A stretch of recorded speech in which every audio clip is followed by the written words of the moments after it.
Hello guys, welcome back to my YouTube channel.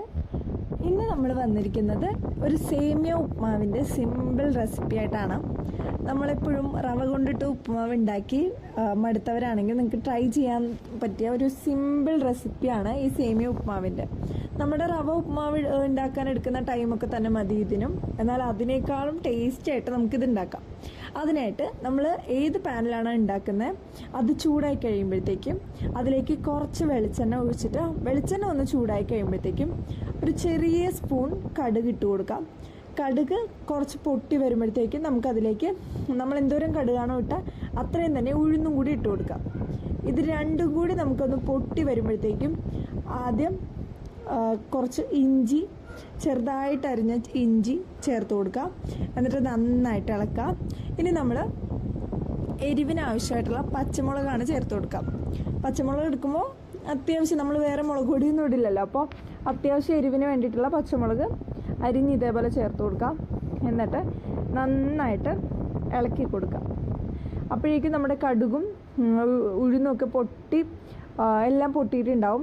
ഇനി നമുക്ക് കടലയാണ് ചേർത്ത് കൊടുക്കുന്നത്.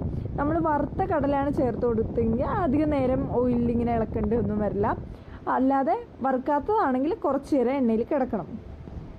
ഇനി നമുക്ക് കുറച്ച് സവാള ഈ ഒരു വലിപ്പത്തിൽ തന്നെ അരിഞ്ഞിട്ടുള്ള കുറച്ച് സവാള ചേർത്ത് കൊടുക്കാം.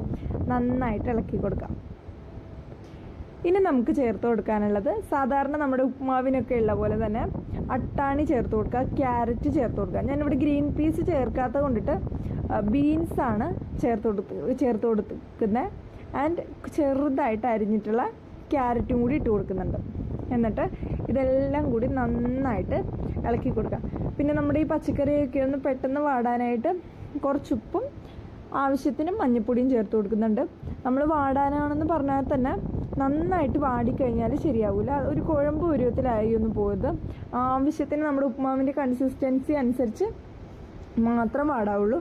അപ്പോൾ ഇനി നമുക്ക് ഇതൊന്ന് ലോ ഫ്ലെയിം അല്ലെങ്കിൽ മീഡിയം ഫ്ലെയിമിലിട്ടിട്ട് വാട്ടിയെടുക്കാം. അതേസമയം നമ്മൾ വേറൊരു പാനിൽ വെള്ളം ചൂടാക്കിയിട്ട് നമ്മുടെ സേമിയ ഇട്ടൊന്ന് വേവിച്ചെടുക്കുന്നുണ്ട്. അപ്പോൾ ശ്രദ്ധിക്കേണ്ട കാര്യം, വെള്ളം തിളച്ച് വരുമ്പോഴത്തേക്കും നമ്മൾ അതിലേക്ക് ആവശ്യത്തിന് ഉപ്പ് ചേർത്ത് കൊടുക്കാം.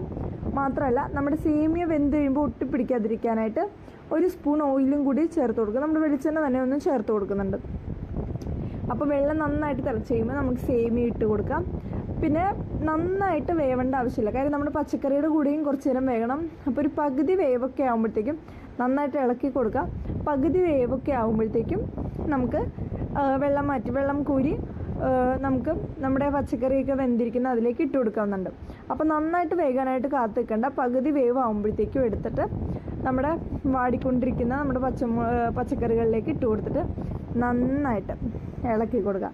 ഇളക്കി കൊടുക്കുമ്പോൾ ശ്രദ്ധിക്കുക, ജാം പോലെ ആവരുത്. നമ്മുടെ നൂഡിൽസിനൊക്കെ ഇളക്കുന്ന പോലെ ആയിട്ട് ഇളക്കിയെടുക്കുക. കുറച്ച് നേരം എന്നിട്ട് ഈ ചൂടിലിരുന്ന് കഴിയുമ്പോഴത്തേക്കും നമ്മുടെ സേമിയ ഉപ്മാവ് റെഡി ആയിട്ടുണ്ട്. അപ്പോൾ ഇത്രയും സിമ്പിളാണ്. ചൂടോടെ കൂടി കഴിക്കുകയാണെങ്കിൽ അത്രയും ടേസ്റ്റ് ആയിട്ടുള്ള ഒരു റെസിപ്പിയാണിത്. എല്ലാവരും ഉപ്മാവ് ഇഷ്ടമില്ലാത്തവരാണെങ്കിലും ഇങ്ങനെ സേമിയ കൊണ്ട് ഈ ഉപ്മാവ് ഉണ്ടാക്കിയിട്ട് ട്രൈ ചെയ്ത് നോക്കാം. എല്ലാവർക്കും ഇഷ്ടപ്പെടും. ഈ റെസിപ്പി ഇഷ്ടമായെങ്കിൽ വീഡിയോ ലൈക്ക് ചെയ്യുക, ഷെയർ ചെയ്യുക, സബ്സ്ക്രൈബ് ചെയ്യുക. Thanks for watching this video.